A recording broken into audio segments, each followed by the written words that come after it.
Hello, friends, and welcome to our first in 10-year edition, playoff edition of the Happy Half Hour. Thanks to our friends from Deep Eddy for presenting that. That's right, playoff edition of the Happy Half Hour. Are you going to do that the whole time? I don't know. I might. I think if you capitalize something excessively, you should say it in monster truck announcer voice. A wild card, super wild card weekend. It's Sound like an infomercial. That's right. It's that time, ladies and gentlemen. Your Carolina Panthers are going to the postseason. Woo! It's a wild time to be alive, and it's wild the way we got here. This weekend was a journey in every way, shape, or form. A journey. Like it was a nice little trip to the beach. It was more like when Sam and Frodo are like drudging through the final stages of rocks before they get to Mordor. I was going to say, I was thinking Odysseus, but same principle applies. It's, Listen, the joy is in the journey, right? It has been a lot, and this weekend contained multitudes. It sure did. I can't imagine. I mean, we started laughing about this about a month ago when I had the big legal pad out and was charting all the possible permutations, and we were like, God, and there's this one weirdo out here on the fringes. That'll never happen. That'll never happen. And you know what's crazy is even then, I don't think we thought it would happen the way it did, because it was one of those where you have to get an NFC win in there. And I think we all assumed it would be the Saints and not the Rams. Mm-hmm. I'm trying to remember when we first started doing this. It was a while, but it was crazy. I mean, I just, obviously disappointing game down in Tampa. The Carolina Panthers, like the week before against Seahawks, had an opportunity to close things out on their own, weren't able to get it done. That game was weird in a lot of ways. Yeah. I mean, a lot of the stuff they want to do in a normal way to win a football game kind of worked. I mean, Bryce was throwing the ball around pretty well in the second half. Everything kind of loosened up a little bit after the monsoon stopped. Yeah, and it was around a complete deluge. And the defense kind of got their feet underneath them a little bit, but started slowing Baker Mayfield down. Baker Mayfield is obviously not 100% healthy, and after seeing him a couple times in the last couple weeks, I'm convinced of that. Mm-hmm. But the Bucs kept doing just enough early to kind of keep that lead out there that by the time the Panthers got in gear, it was a little too late. Now, there were little things. Oh, I'm sorry. I think Nick Scott just interfered with me. Oh, that's right. Nick Scott's not in the studio right now. He was as close to you just now as he was to Kate. That's right. I'll leave that for other people to decide, but there were definitely some things that were of concern. But somehow you land back in Charlotte, and Sunday, all those troubles just went away. Yeah. Thanks to our friends in Atlanta for making that happen for us. It was watching that game yesterday after being home, sitting on the couch, working up all this stuff and prepping. I kind of told somebody, I think we put 8 or 9 stories on Panthers.com yesterday, and of everything that was posted, there was an alternate universe version of it where the other options were presented. But so we did a lot of work, threw some of it away, but that's all right. And you'd rather throw that away than throw away what we posted. No question, because watching that Falcons Saints game was kind of like watching the journey of the Carolina Panthers over the whole season, because you laughed, you cried. It contained chapters. A part of you. There was character development. And there were plot twists. I am so convinced, just from talking to some friends who were in the same situation, there was that emotion from people watching the game of, this is stupid. I don't And then after that game started going, it turned into so you're saying we have a chance. Yeah. And then in the second half, it's like, oh, this is a thing that's happening, isn't it? You know how, how there's like this closely held belief in sports, like ball don't lie? Are you Googling this? No. Okay. I'm with you. When the Saints had a touchdown to go ahead, and then it got called back for OPI, and that just felt a little bit like a ball don't lie moment. That that was for the Panthers right there, because that was, to your point, another one of the moments on Saturday. So yeah, it was at that moment where I thought, okay, I think this is actually going to happen. Mm-hmm. Ball don't lie, Darin, and it never does. And it went all the way to an onside kick at the end of the game. Our hero, Kyle Pitts. Yeah, Kyle Pitts. Don't even get me started on Kyle Pitts. He was in a contract year. What if he's a Carolina Panther? That's a different podcast for a different day. But no, all our friends, Kyle Pitts, Kirk Cousins. D. Alford, man. Yeah. D. Alford with a huge play.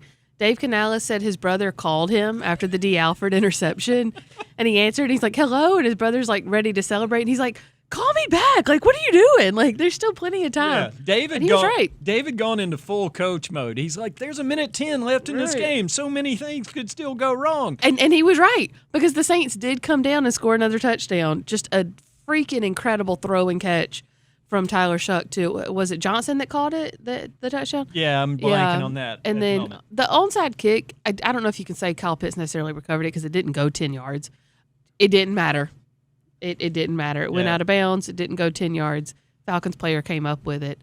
Yeah, so thank you, Falcons. Yeah, I mean, and to use the famous words of Kirk Cousins, yes, we do like that. We do. Thank you, Kirk. Thanks to Kirk Cousins and all our friends in Atlanta. You never have to buy a drink in Charlotte, Kirk. That's right. We probably, I ain't worried about Kirk buying a drink anyway. So he's doing okay for himself down there. But one of the other things that kind of came through in watching that game as a civilian yesterday, this division is getting better. I mean, the floor is raising. It's easy to make fun of the NFC South. I've always said it's kind of the Jerry Springer episode of divisions, and joke that every trailer park gets to have an HOA and somebody's got to be the president. I told somebody that yesterday, and I was like, to pull out a Darinism. I love that I have isms now. But that being said, it's getting better. I mean, this division's always going to be messy. It was messy when the Saints and Falcons and Panthers were winning 11, 12 games a year at the same time. It's just messy in a different way. But you can see now, we don't know what's going to happen in Atlanta. Terry Fontenot, Raheem Morris were let go today. There's going to be obviously changes in Atlanta. We'll see what happens, what it looks like down there. But it looks like the Saints found their quarterback in Tyler Shuck. That kid, and I hate to call him kid since he's 2 years older than the quarterback in Charlotte, but that kid can ball. He's playing at a pretty good level for a first-year player. They've always got dudes on defense. Demario Davis is talking about coming back, playing some more, and that's no good news for the Carolina Panthers because he's been a pain in this team's neck for a long, long time. They've got dudes over there, and they are going to be problematic. The Saints have always mastered the art of staying between the ditches, and they've kicked the can down the road on salary cap stuff for years and years, kept that team competitive. Credit to Mickey Loomis for keeping that team in that competitive middle for a long, long time. But now that they got that cheap rookie quarterback. I was about to say, I saw something yesterday that says they're like negative $23 million over, or they're $23 million over the cap or something. Yeah, it's still not great. But I thought to myself, wow, how did that luck out that they've got a 26-year-old quarterback on the first year of a 4-year deal now? It certainly helps having that kid who's not a first-round pick and clocking the salary cap at pretty reasonable rates, to be honest with you. So they've got an opportunity to build. Obviously, Tampa is the team. I mean, and that was the thing during that game the other day. And as I cautioned, I was talking to Zoke in the pregame, and I said, as long as Mike Evans over there on the other side, there's cause for concern. Because as somebody who's watched the Carolina Panthers for, 31 years now, when you see him, you just kind of expect he's going to make those plays because he has so often.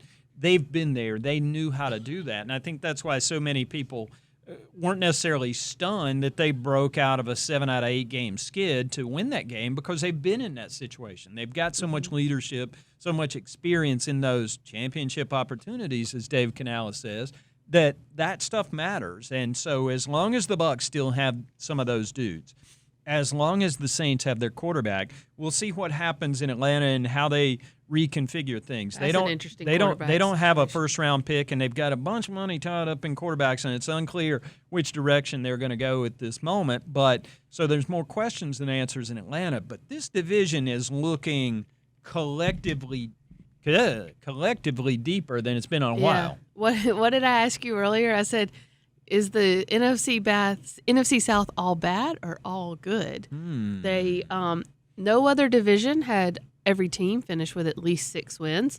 One of only 4 divisions to have 3 teams with 8 or more wins.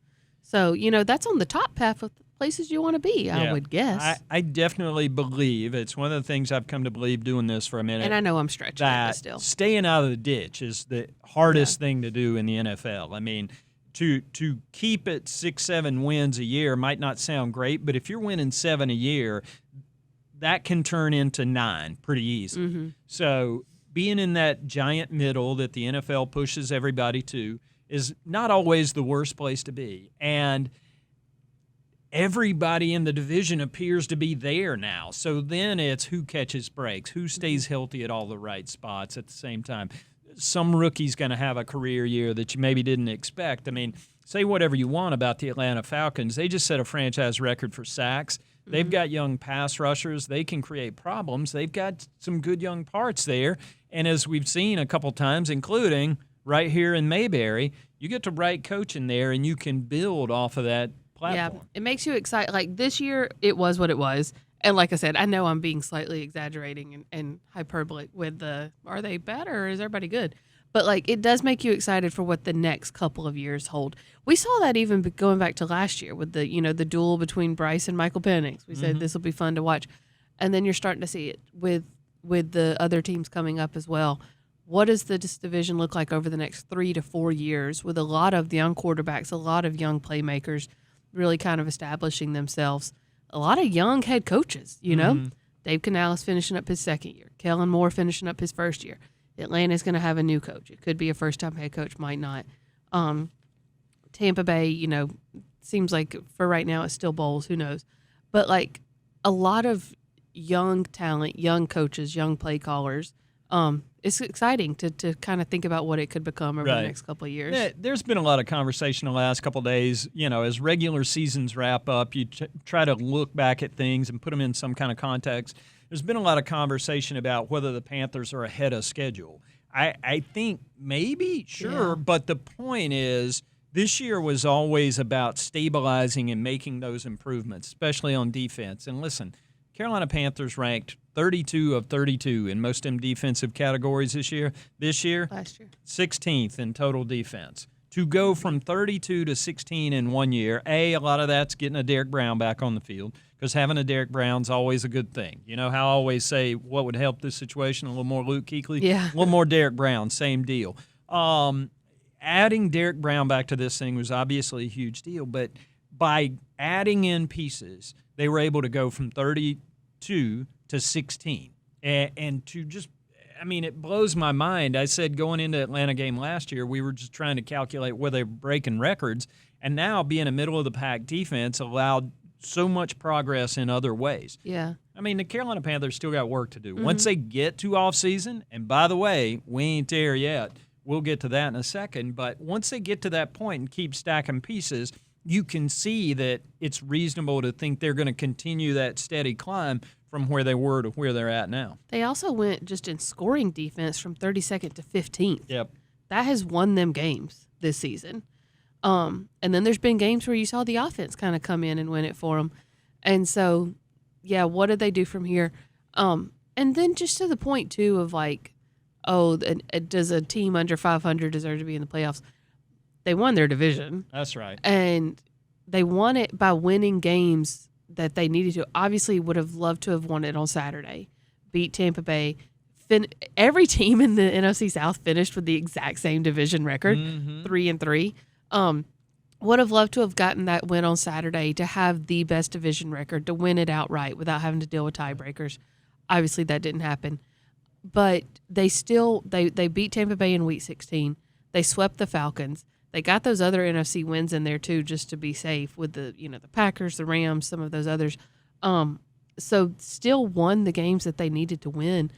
That first Falcons game was way back in Week 3, when we didn't know what this Panthers team was going to be, and everybody thought the Falcons were going to be pushing the Bucs for the division. Yeah, and, 2 or 3 years ago in Week 3. Right. Yeah, we've seen some things since then. Yeah, and so to get the ones, I know it always seems a little more hollow when the wins don't come on the final week, but there were still wins there throughout the season. Nick Scott said it last night or Saturday night. He was like, we collected the wins that we needed to. We collected them along the way. Right. And now we're here. And he was like, I've seen teams get into the playoffs and make a run. All that matters now is that you're in. And he had a really good comment. He was like, because they didn't really have the celebratory locker room moment with the hats and T-shirts like a lot of teams do. And he was like, at the end of the day, a hat and a T-shirt is just a hat and a T-shirt. All that matters is that you get in. Mm-hmm. And they're in. Yep, they're in. And they did still get their hats and T-shirts today, though. They did, except they're not here. So when they come into work in the morning, they're going to walk into a locker room and they'll find a hanger in their locker with a brand new NFC South Division Champions T-shirt and hat, which you can purchase for yourself at Panthers. If you go to shop.panthers.com or swing by here to Bank of America Stadium, the team stores got stock down there. They're open from 11 to 6 weekdays all this week, and we'll be open about an hour-ish before gates open on game day. So you can, too, own your own hat and T-shirt if that's a thing you're into. But they've got the hats and T-shirts. They've checked that box. Now everything's geared up. I mean, again, players had day off. Coaches are downstairs grinding. We haven't seen a lot of – Dave Canales hadn't come out of his hole except for about an hour or so to do radio and do a quick press conference, and he was right back to work. All the coaches are downstairs grinding on game plan, getting ready for the Rams. But we'll get into the Rams more later when we do our second edition of the playoff Happy Half Hour. Has there ever been a playoff Happy Half Hour? No? Matt says no. I don't think there is. So this is the inaugural. We're breaking ground left and right. I think we've done very few playoff podcasts, certainly not in my time. So listen, I'm just going full Kirk Cousins. I like that. Right? I like a playoff Happy Half Hour. I think we should do this more often. Should we get a shirt that has the Carolina Panthers insignia, logos, and colors, but it just says, I like that, or you like that? I don't know. We could. I'm sure there are free T-shirt ideas. I'm sure there are a lot of entrepreneurs out there working that up as we speak. But it was cool seeing those Panthers fans down at Mercedes-Benz yesterday, really cool. having a good time. Here's the thing. People are going to have a good time right here in this building where we're sitting right now. I'm looking forward to this because as, and again, let me slip back into my old person who's seen the things. Having been in this building for 1996, watching this place come off its foundations when the Carolina Panthers beat the Dallas Cowboys, being here in 2015 for an NFC Championship game, seeing those games over the years that have happened to be here in Bank of America Stadium. Listen, the Carolina Panthers are 5-2 all time in the playoffs in this building. So, have more games here, and many people will enjoy it. But Canales talked about this a good bit today. The way the fans have rolled out over the second half of this season, it just keeps building to the same kind of crescendo the team has over the course of the year because I've had so many friends and neighbors, people at church, people you run into out on the street be like, man, that was a really cool thing. Yeah. Really a lot of fun. Wife went for the first time in 10 years. That was awesome. She wants to come back. There's been so much of that because the atmosphere is good. Yeah. The fans have been rocking here at Bank of America Stadium for the last little bit. So I'm looking forward to seeing what it's like. I mean, Saturday, I don't know what the weather's going to do. It looks a little sketchy right now. But listen, when it gets dark and them lights go on and people realize this is a playoff atmosphere, I think it's going to be pretty cool. I'm looking forward to that part of it because I am a huge homer for the city of Charlotte. I love everything that benefits my city, and it's going to be cool. I can't wait to see it because it's having been in this atmosphere when the team's doing well, got those big home playoff games. It's what you want to see. I mean, just walking around the city is different. When we talk to dudes about the 15 for our 2015 content back in the summer, every one of them said, man, the atmosphere here when they started to realize what was going on was just incredible. So I'm looking forward to seeing Saturday night. I don't know what just made me think of this, but for some reason when you were talking about that, I did think of this. You know what this kind of makes me think of? Because nobody is really. This is a Dan Lanning, University of Florida story. I'm gonna Dan Lanning or whatever his name is. Dan Mullen. Yeah, Dan Lanning's the Oregon coach. That's one of your college football people. I don't know. I think the Rams are 10.5-point favorites. Yeah. Yeah, and you get 3 for being at home, so they're really 13.5-point favorites. That's almost a 2-touchdown favorite. And I'm trying to figure out who was the favorite in this game. Well, I know who it was or what the seeding was. Do you remember the 2022 AFC wildcard game between the Jaguars and the Chargers. Mm-hmm. When the Chargers went up, it was like 27-0, 28-0, and the Jags came back to win that game. And that was a game, that was one of those two where the Jags won their division, so they got to host the game, but the Chargers had the better record. They were favored. They were higher. They weren't higher seed because they didn't. Mm-hmm. They were the wild card. The Jags got to host a team that was better on paper in every way. Mm-hmm. Got down big early, came back and won that game. I don't know. For some reason, I could just see that happening. Yeah. That little juju. Listen, you never know. If you've been watching and listening to the Happy Half Hour presented by our friends at D-Petty over the course of this season, you perhaps are aware this football team don't mind being an underdog. I think they prefer it. They kind of enjoy it. They should tell right them now. They're the underdog at every time. That's right. One of these days, if this team continues to improve at the current rate, they'll be favored in games like this. I think you just continue to tell them, nobody thinks you can do this. That's one of my favorite things about football players anyway. Steve Smith was great at inventing motivation when there was none. He would just make it up. He'd be like, none of you people think I can still run. Nobody said that, Steve. Nobody said that ever. I read it somewhere. Of course you did. But these Carolina Panthers might be an underdog, but they've leaned into that role all season long. Fans have leaned into their role in this thing. Canales keeps talking about how much that helps the team on the field. So we look forward to that atmosphere. We look forward to that. And we look forward to coming back to you later on this week. What are we doing, Thursday?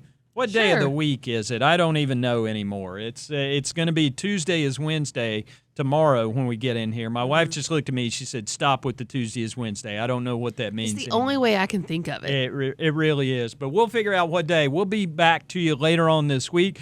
Ton of stuff coming your way. We got a lot of stuff planned on Panthers.com. Keep it locked on the YouTube channel. Hit that subscribe button for all the cool stuff that's coming up there. And we will see you later this week on the playoff edition of the Happy Half Hour.